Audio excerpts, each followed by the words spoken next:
अमरावती ग्रामीण पोलिसांनी पुन्हा एकदा धडक कारवाई करत खुनाच्या गुन्ह्यातील फरार आरोपीला जेरबंद केले। चांदूर रेल्वे पोलीस ठाण्याच्या हद्दीत झालेल्या या खुनाच्या प्रकरणाने परिसरात खळबळ उडाली होती। तब्बल 6 दिवस पोलिसांना चकवा देणाऱ्या आरोपीला अखेर स्थानिक गुन्हे शाखेच्या पथकाने गजाआड केले। 15 ऑगस्ट रोजी चांदूर रेल्वे तालुक्यातील मालखेड गावात कौटुंबिक वादातून मोठा अनर्थ घडला आहे।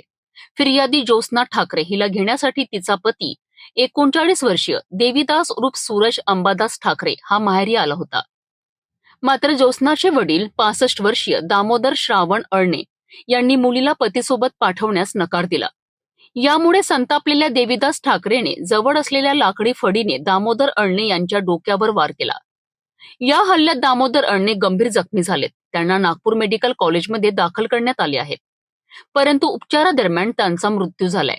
या दरम्यान मुलीचे रक्षण करण्यासाठी आलेल्या प्रभा अळणे यांच्यावरही आरोपीने हल्ला करून त्यांना जखमी केलेत।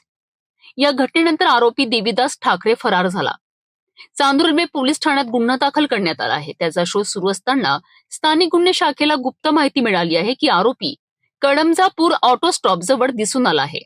पोलीस उपनिरीक्षक मूलचंद भांबुरकर यांच्या नेतृत्वाखालील पथकाने तात्काळ धाव घेतली व आरोपीला ताब्यात घेतले।